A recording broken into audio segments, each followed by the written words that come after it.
इसके विषय में देख रहे थे। जैसे हम मन में सोचेंगे वैसे हम आप हैं या हो जाएगी। अगर हम सकारात्मक सोचते तो हम सकारात्मक बनते जाएंगे। आमीन, हालेलुया। और इसलिए हमने जाना था कि हमारे मन में युद्ध भूमि है, युद्ध यहाँ चलता रहता है। और हमने देखा था कि परमेश्वर भी मन में बात करता है, शैतान भी बात करता है, और भी दुनिया की बातें मन में आने लगती है। पर वचन कहता है कि सब बातों को परखो और अच्छी को पकड़े रहो। तो भलाई परमेश्वर के ओर से है। आमीन। और इसलिए हमें जो शैतान के ओर से आने वाले जो विचार है उसको हमें मन से निकालना जरूरी, डिलीट करना जरूरी। जैसे वचन में लिखा गया है, श्रेष्ठ गीत उसका 2 अध्याय और 15 वचन कहता है, छोटी लोमड़ी जो दाग की बारी को बिगाड़ देती है उसे पकड़, क्योंकि दाग के बारी में फूल लगे हैं। वचन कहता है, छोटी लोमड़ी जो दाग की बारी को बिगाड़ देती उसे पकड़, क्योंकि दाग की बारी में फूल लगे हैं। Hallelujah, praise Lord. श्रेष्ठ गीत उसका 2 अध्याय और 15 वचन। 2 अध्याय 15 वचन मराठीमध्ये गीत करत नाही का? द्राक्षाच्या मळ्यांची नासधूस करणाऱ्या कोकडांस व लहान कोल्ह्यांस आम्हासाठी धरा, कारण आमचे द्राक्षाचे मळे फुलले आहेत। आमीन।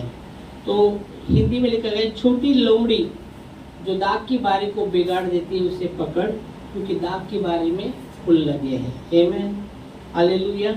छोटी लोमड़ी, श्रेष्ठ गीत में लिखा गया है छोटी लोमड़ी का मतलब हम देख सकते, यहाँ वचन देता है छोटी लोमड़ी उसे पकड़, क्योंकि दाग की बारी में फूल लगे हैं। छोटी लोमड़ी जो है वो दर्शाता है शैतान की ओर से आने वाले बुरे विचार। मन में बुरे विचार, जो बुरे विचार आते हैं, उस शैतान की ओर से जो बुरे विचार आते हैं उसे पकड़ना बहुत ही जरूरी, उसको निकालना बहुत ही जरूरी होता है। हालेलुया। नहीं तो क्या होने वाला है, क्योंकि बाइबल की दाग की बारी में फूल लगे हैं। अगर वो विचार जो नकारात्मक जो शैतान की ओर से हमारे मन में आने लगते, अगर उसको हमने नहीं पकड़ा तो दाग की बारी को पूरी रीति से वो बिगाड़ देगी, क्योंकि दाग के बारी में फूल लगे हैं, उसको भी वो खराब कर देगी। तो शैतान की ओर से आने वाले बुरे विचार जो मन में ही आते हैं, इसलिए मन ही युद्ध भूमि है, मन में ही नकारात्मक विचार आने लगते हैं। अगर हम उस पर मनन करते वैसे हम नकारात्मक बनते जाएंगे। अगर हम सकारात्मक बातों पर मनन करते, जो सकारात्मक बातें हैं उस पर मनन करते, तो वैसे हम बन जाएंगे। हालेलुया। तो यहाँ हम देख सकते जो छोटी लोमड़ी का मतलब शैतान की ओर से आने वाले प्रत्येक बुरे विचार को हमें पकड़कर बाहर करना जरूरी है, क्योंकि दाग की बारी में फूल लगे हैं। दाग की बारी अब हम देखते छोटी लोमड़ी जो शैतान की ओर से आने वाले विचार को दर्शाता है। दूसरी बात है दाग की बारी। यीशु मसीह ने कहा, मैं दाग लता हूँ, मेरा पिता किसान है। दाग की बारी का मतलब हम देखते आत्मिक जीवन को दर्शाता है। हालेलुया, आत्मिक जीवन को। यीशु मसीह कहते, मेरे बिना तुम कुछ भी नहीं कर सकते। मैं दाग लता हूँ, मेरा पिता किसान है, और तुम क्या हो? डालियाँ। मेरे बिना तुम कुछ भी नहीं कर सकते। तो प्रभु में बनने के बाद ही, बने रहने के बाद ही परमेश्वर हमें सफलता दे सकता है। परमेश्वर में बने रहने के बाद ही हमारा काम सफल हो सकता है। परमेश्वर में बने रहने के बाद ही हम आशीषित हो सकते हैं। हम खुद आशीषित होने की कोशिश करेंगे तो नहीं होने वाला, प्रभु में बने रहने के बाद ही। और इसलिए यह वचन कहता है, और कैसे वो बने रहेंगे? जब परमेश्वर के वचन में बने रहते, प्रभु में बने रहते। हालेलुया। परमेश्वर के वचन हम जब मनन करते रहते मन में, तो प्रभु में बने रहते। Hallelujah, praise God. और इसलिए हमें याद रखना है, जो लोमड़िया जो दाग की बारी को बिगाड़ देती, उसे पकड़ना वो जो है डिलीट करना। कई बार हमने देखा था जैसे मेशर आते, वो मेमोरी फुल होता है तो उसको डिलीट करना पड़ेगा, तभी आप उसमें और ये हो सकता है। वैसे परमेश्वर को भी वो बर्तन चाहिए जो खाली बर्तन, भरे हुए नहीं। भरे हुए में कैसे भर सकता है? इसलिए एलीशा जब उस विधवा के घर में जाता है, वो बोलता है खाली बर्तन मेरे पास लाओ। और जब लाया गया, वो तेल जैसा वो डाल रहा है, उमड़ रहा है, तेल उमड़ रहा है। जब तक जो खाली बर्तन जितने थे, जब तक वो भरे नहीं, वो तेल उमड़ रहा ही था, वो गिर रहा था, उमड़ रहा ही था, बंद नहीं हुआ। हालेलुया। तो खाली परमेश्वर के लिए खाली होना बहुत जरूरी है, भरे हुए नहीं। प्रभु भर, मुझे भर। कब भरेगा? जब हम खाली हैं, तभी परमेश्वर हमें भरेगा। इसलिए दाग की बारी में फूल लगे हैं, बाइबल कहती है। वो लोमड़ी को हमें पकड़ना है, लोमड़ी को, उस पर वो विचारों पर मनन नहीं करना। अगर नकारात्मक बातों पर हम विचार करेंगे, शैतान और भी हमें फंसाने की कोशिश करेगा, और भी वो उसके बंधनों में जकड़ लेगा। और इसलिए यह वचन लिखने वाला कहता है। फिर हम आते हैं वचन में, इफिसियों 6वां अध्याय 11 से 12। तुम्हारा युद्ध, वचन कहता है, लहू मांस के विरुद्ध में नहीं है। तुम्हारा युद्ध लहू मांस के विरुद्ध नहीं। हम पढ़ेंगे वचन, इफिसियों 6वां अध्याय 11 से 12 वचन। 6वां अध्याय 11 से 12 वचन। परमेश्वर के सारे हथियार बांध लो। यह वचन कहता है कि परमेश्वर के सारे हथियार बांध लो, कि तुम शैतान की युक्ति के सामने खड़े रह सको। परमेश्वर के सारे हथियार बांध लो कि तुम शैतान की युक्ति के सामने खड़े हो सको। शैतान युक्ति करता है हमारे विरुद्ध, वो युक्ति करता है। वो युक्ति हमारे भलाई के नहीं, बुराई के लिए हो, हमारे लाभ के लिए नहीं, पर हानि के लिए होगा। क्योंकि शैतान को कहा गया चोर, हत्यारा। चोर आता है चोरी करने, घात नाश करने। वैसे शैतान को हम देखते, जो वो शैतान जो युक्ति करता है हमारे विरुद्ध में रहेगा, हमारे भलाई के विरुद्ध में रहेगा, हमारे नुकसान के विरुद्ध में रहेगा हमारे। तो यह वचन कहता है, परमेश्वर के सारे हथियार तुम बांध दो, परमेश्वर के सारे हथियार तुम ग्रहण करो, कि शैतान के युक्ति के सामने तुम खड़े हो सको। Hallelujah, praise God. तो परमेश्वर के सारे हथियार तुम बांध लो, ताकि शैतान के युक्ति के सामने आप खड़े हो सको। बाइबल कहती, शैतान भरमाने वाला व्यक्ति, भरमाने वाले आत्मा वाला, वो भरमाता है लोगों को झूठे में फंसाता है। पर वचन कहता है, इसलिए वचन कहता है, तुम परमेश्वर के सारे हथियार बांध लो। अब ये परमेश्वर के सारे हथियार कैसे बांध सकते? तो हम देख सकते हैं, उसका एक 10 वचन पढ़ेंगे तो वो कहता है, प्रभु और उसके सामर्थ में बलवंत होते जाओ। प्रभु और उसके सामर्थ में बलवंत होते जाओ, ऐसा वचन 10 पढ़ेंगे तो क्या वचन? इसलिए प्रभु में, उसकी शक्ति के प्रभाव में बलवान। हाँ, प्रभु और प्रभु के सामर्थ में बलवंत होते जाओ, तभी परमेश्वर के सारे हथियार हम बांध सकते हैं। तो प्रभु में और प्रभु के सामर्थ में बलवंत होना है, तो प्रभु में बने रहना है, उसके वचन में बने रहना है। Hallelujah, praise Lord. नहीं तो शैतान फंसाने वाला है, वो धोखा देने वाला है, भरमाने वाला है।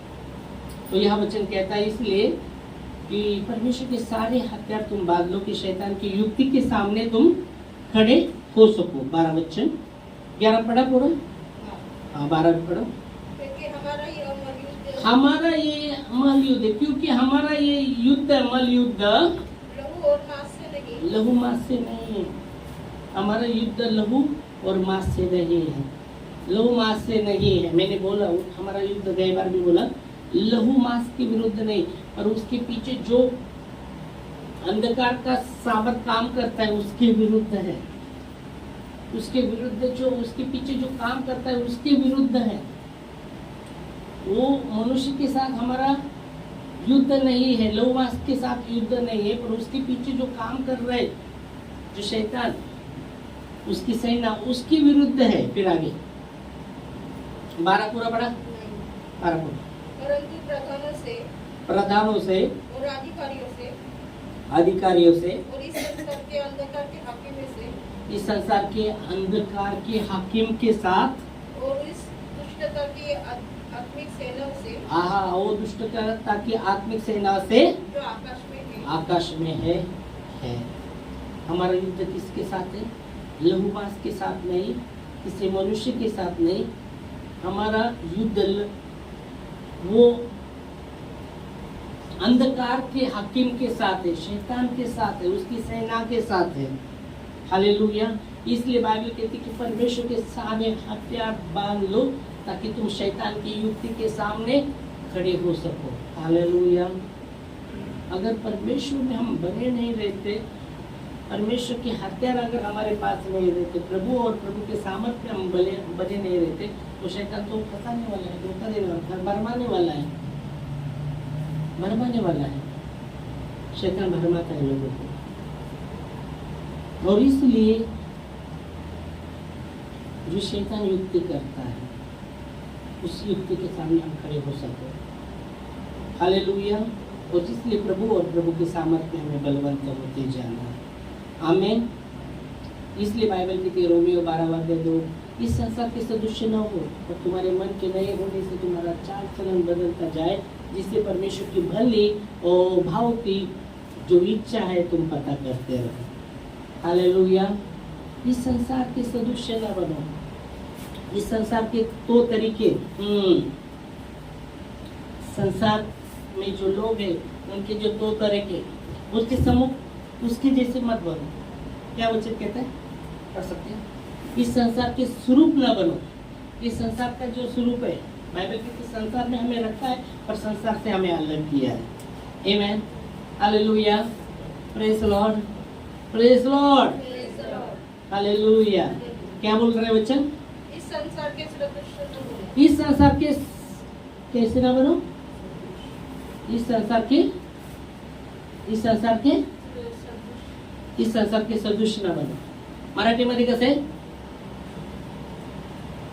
मराठीमध्ये 12:2 देवाची उत्तम ग्रहणीय व परिपूर्ण इच्छा काय आहे हे तुम्ही समजावून घ्यावे, म्हणून या युगाबरोबर समरूप होऊ नका। या जगासारखं होऊ नका। जगामध्ये जे लोक आहेत त्याच्यासारखं होऊ नका। त्याच्यामध्ये सांगितले जगात जे लोक आहेत त्याच्यासारखं वागू नका।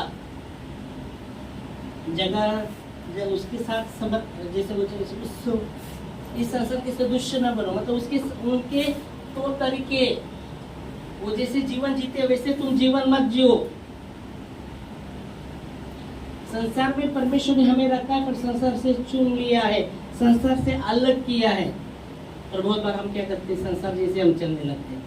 ये ऐसा होता है वैसे, हाँ ये करना है वो करना है, वो वैसे ही शुरू होते हैं। पर हमें याद रखना प्रभु ने हमें अलग किया है। बाइबल कहती है हम बहुत बार परंपरा में फंस जाते हैं। संसार की परंपरा, ये परंपरा है, हाँ परंपरा हम करना ही। बाइबल कहती परंपरा परमेश्वर के वचन से आपको अलग करेगी। परंपरा शैतान की ओर आपको लेके जाएगी। वचन कहता है, मैं बोलता हूँ वचन कहता है, दिखाऊंगा मैं दिखाऊंगा। तो इस संसार के सदृश, इस संसार के सदृश, संसार की जो परंपरा है हम भी जी रहे, हम भी परंपरा में चल रहे। पर हमारे पूर्वज से आई हुई परंपरा वो कैसे बोले हम नहीं मानेंगे, तो कैसे नहीं मानेंगे? हमारे पूर्वज से आ रहे हैं परंपरा। हाँ ऐसे करते हैं परंपरा पूर्वज से। पिताजी धोतर घालते हैं, हाँ धोतर घालता था, टोपी घालता था। अभी उसका बेटा पैंट घालने लगा। उसका भी बेटा जीन्स टी शर्ट में चलने लगा। फिर वो बेटा वो दादाजी वो धोतर डाल वो धोतर पर धोतर बेटा पैंट यार पैंट डालने का धोतर बेटा वो ही चल लेता बाप दादा खा रहे मैं भी धोतर ही डालता हूँ वो कोल्हापुरी चप्पल डालता मैं भी कोल्हापुरी डालूंगा परंपरा है ना हमारी नहीं बदल रहे बेटा वो पिताजी को कर रहा है उसका बेटा पैंट पीस के डाल रहा है ना तो वो भी धोतर डालता नहीं फिर बाद में उसका ओ जीन्स टी शर्ट है चश्मा बिश्मा है और बोलते परंपरा गलत वचन मेरा नहीं बोलते वचन निकालते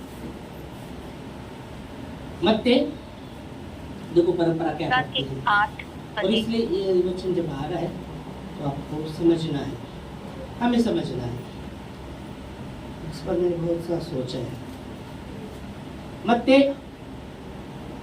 15वां अध्याय और 8 वचन ये लोग होठों से तो मेरा आदर करते पर उनका मन मुझसे दूर ही रहता है परंपरा में जो हंसे ना होठों से आदर कर रहे प्रभु का और उनका मन परंपरा में ही है वचन कह रहा है देखो इस हाँ पढ़ो ये लोग होठों से तो मेरा होठों से तो मेरा आदर करते यीशु मैं तेरा आदर करता हूँ होठों से तो ये लोग मेरा आदर करते हैं फिर आगे और उनका मन मुझसे दूर रहता है होठों से आदर करते पर उनका मन किधर है मुझसे दूरी रहता है होठों से वो आदर करते पर उनका मन मुझसे दूर ही रहता है फिर आगे और ये व्यर्थ ही मेरी उपासना करते ओ व्यर्थ मेरी उपासना करते व्यर्थ उसमें कुछ अर्थ ही नहीं क्योंकि उनका मन दूर ही है और हमने देखा उपासना का मतलब है मैंने विश्वास का अर्थ बताया था कि श्रद्धा परमेश्वर के प्रति श्रद्धा मेरा मन प्रभु विश्वास जब करता हूँ मेरा मन प्रभु से हाँ वो मेरी श्रद्धा है वो मेरा विश्वास है वो मेरी श्रद्धा है मेरा मन उससे पास रहेगा दूर नहीं रहेगा हालेलुया ये क्या कहता है वचन ये होठों से तो मेरा आदर करते पर उनका मन मुझसे दूर ही रहता है और व्यर्थ मेरी उपासना करते हैं थोड़ा आगे क्योंकि मनुष्य की विधि जो फिर परंपरा से आ रहे हैं मनुष्य की विधि जो विद्या क्या बोल रहे विधि हाँ जो परंपरा है खास करके परंपरा ही बोलेंगे तो हाँ वो हाँ सिखाते हैं पर वचन कहता है फोटो से वो मेरा आदर करते पर उनका मन तो परंपरा में ही फंसा है ये परंपरा में नहीं मानेगा तो क्या हमारे रिश्तेदार क्या कहेंगे पापा हमारा वाणी टाकना हेलो हमारी परंपरा में रहेगी तो कौन आएगा अकेले वाणी इसलिए परंपरा के साथ चलो वो जुड़े रहना है बंदा परंपरा में लोगों को खुश करने के लोगों को खुश मत करो परमेश्वर को खुश करो ना वो संभालने वाले हैं इसलिए वचन कहता है कि ये लोग फोटो से आदर कर रहे पर उनका मन किधर है परंपरा में और वचन कहता है रोमियो पौलुस कहता है इस संसार के सदृश्य न बनो उनकी परंपरा में मत घुसो क्योंकि परंपरा से बाइबल कहती इसलिए बोलो ना परमेश्वर ने हमें अलग किया है संसार में हम रहते पर संसार से हम अलग किए हुए लोग हैं मसीह हमारे अंदर दिखना चाहिए कल में जैसे हम प्रार्थना को गए थे और उधर से हम घर पे जब गए तो वहाँ शायद वर्गनी मांगने को अभी गणपति ने वर्गनी मांगने को आए थे तो वो बता रहे थे वो लड़की बोले पास्टर ते लोक आले वर्गणी मागायला आमच्याकडे मग आम्ही म्हणलं आमचा विश्वास ह्याच्यामध्ये नाही आम्ही विश्वास करत नाही आम्ही ह्याच्यावर तो माणूस ते पोराले काहीतरी एकदम शिबिर काय कशी तर शिबिर देऊन गेला एक जण म्हणलं हा ते ईशूला मानते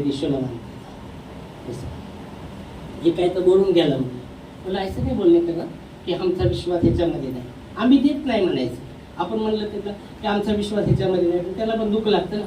पण आम्ही देत नाही, चहा पिऊन जावा म्हणायचं. आम्ही देत नाही, आमचा विश्वासच नाही म्हणायचं नाही त्याचं. पण चहा पिऊन आम्ही देत नाही, तो उसको समजा. Hallelujah, praise Lord. बहुत बार हम फंस जाते हैं डर के मारे, किसी ने अरे नाही दिलं तर ते काय म्हणणार, भांडणं करणार. मग काय नाही तुम्ही वर्गाने मला आपण देतो, चला देऊया, कशाला वर्ग नाही. अपना स्टैंड सही, एक स्टैंड होना बहुत जरूरी है. दिखना चाहिए कि लोग हाँ ये नहीं दिख हाँ यीशु, ये यीशु को लोग है, यीशु को मानते हैं, दिखना चाहिए. हम डरते हैं लोग क्या बोलेंगे, हाँ. इसलिए वो कहता है ये होठों से तो आदर करके मन किधर है, परंपरा में. एक परंपरा गई, दूसरी आ गई, तीसरी. इसलिए बोला आजोबा धोतर टोपी घालत होता, त्याचा पोरगा नंतर धोतर टोपी घालायला गेलं ना, त्याचा पोरगा पॅन्ट शर्ट घालायला गेला, नंतर त्याचा पोरगा तर जीन्स बीन्स टी शर्ट. मग काय परंपरामध्ये आहे ना, परंपरा तसं धोतर येऊ दे. बाप आजोबा घालत होता ते धोतर पोराने घालायला पाहिजे, तेच धोतर त्याच्या बापाने, परंपरामध्ये नहीं. समझिएगा, वचन कहता है कि हमें परंपरा में नहीं फंसना चाहिए. स्टैंड यीशु को दिखाना चाहिए, छुपाना नहीं चाहिए, छुपाना नहीं चाहिए, छुपाना नहीं चाहिए. माझ्या अंतकरणामध्ये यीशु आहे, काय दाखवायचं लोकांना. यीशु दिखना चाहिए. क्यों परंपरा हमें शैतान की ओर लेके जाता है. ये इसलिए वचन कहता है होठों से वो आदर करे पर उनका मन किधर, मुझसे दूर रहता है. यीशु ने कहा जहाँ तेरा धन है वहाँ तेरा मन है. मेरा धन क्या है, मेरा यीशु. मेरा धन मेरा यीशु है. Hallelujah, praise God. मुझे संसार से अलग किया है, और इसलिए वचन कहते हैं इस संसार के स्वरूप न बनो, उसके जैसे मत बनो. उनके जो दो चार तरीके हैं वही मत ले लो. हालेलुया. मसीह में और उसके सामर्थ्य में हमें बलवंत होते जाना है, तभी शैतान की युक्ति के सामने हम खड़े हो सकते हैं. हालेलुया. उसके सारे हथियार हमें बांधने हैं. आमीन. और इसलिए बाइबल कहती है, इसलिए वचन कहता है इस संसार के सदृश न बनो. और तुम्हारे मन के नए होने से, मन कब नया होगा, जब परमेश्वर की बातों को हम मन में लेंगे तब नयापन आएगा. क्योंकि बाइबल कहती है मसीह में जो कोई है वो नई सृष्टि है, पुरानी बातें हो गई, हो चुकी है, सबके सब नई हुई है. 2 Corinthians 5:17 में लिखा गया है जो मसीह में है वो नई सृष्टि है. नया मन कब होने वाला है, जब परमेश्वर के वचन हमारे मन में हम भरते रहेंगे, तब हमारा मन नया होगा. 2 Corinthians 5:17.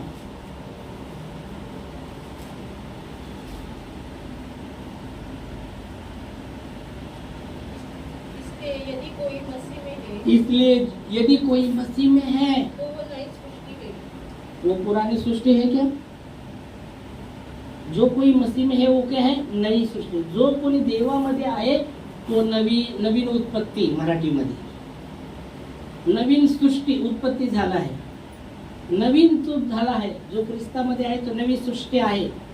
जुनं ते होऊन गेलं आहे. जुनं काय होतं, अंधश्रद्धा होती, परंपरा होती, त्याच्यामध्ये फसलेलं होतं. परंपरा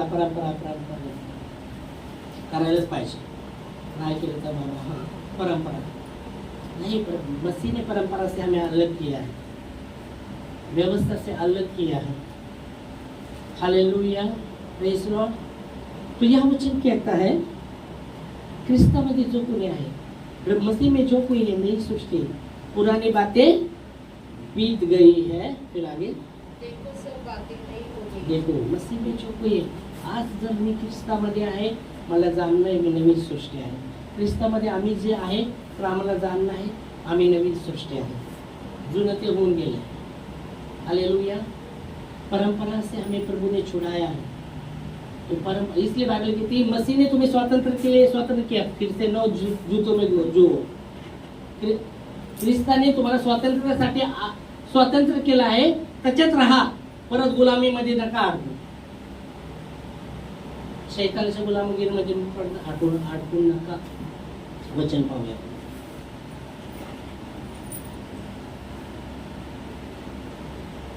मालूम है आपको वचन?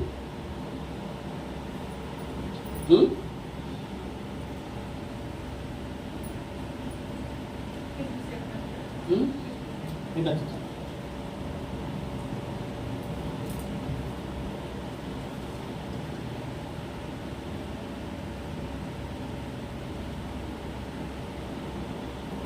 तो वचन कहता है कि परमेश्वर ने हमें ना, ओके आते हैं हम वचन. गलती 5वां अध्याय 1 वचन. गलती की किताब 5वां अध्याय 1 वचन.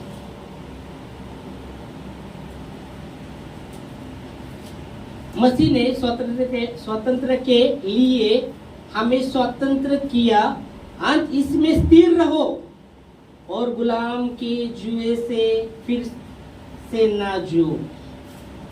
ख्रिस्ताने हाँ वाचा. गलती 5वां अध्याय 1 वचन, मराठी हिंदी. क्या बोल रहे हैं वचन? मसीह ने हमें स्वतंत्रता के लिए स्वतंत्र किया. ख्रिस्ताने आम्हाला स्वातंत्र्यासाठी स्वतंत्र केलं आहे. ओके पुढं त्याच्यामध्ये स्थिर राहावा.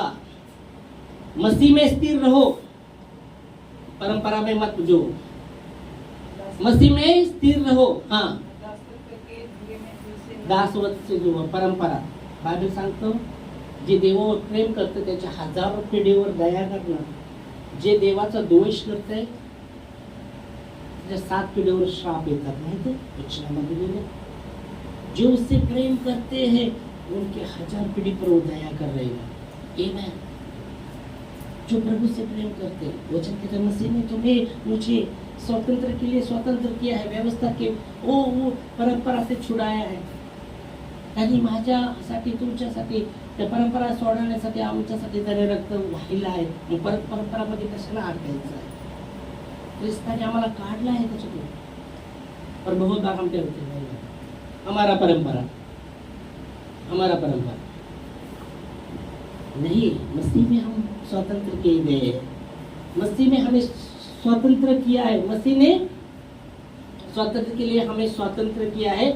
अंत में इसी में स्थिर रहो.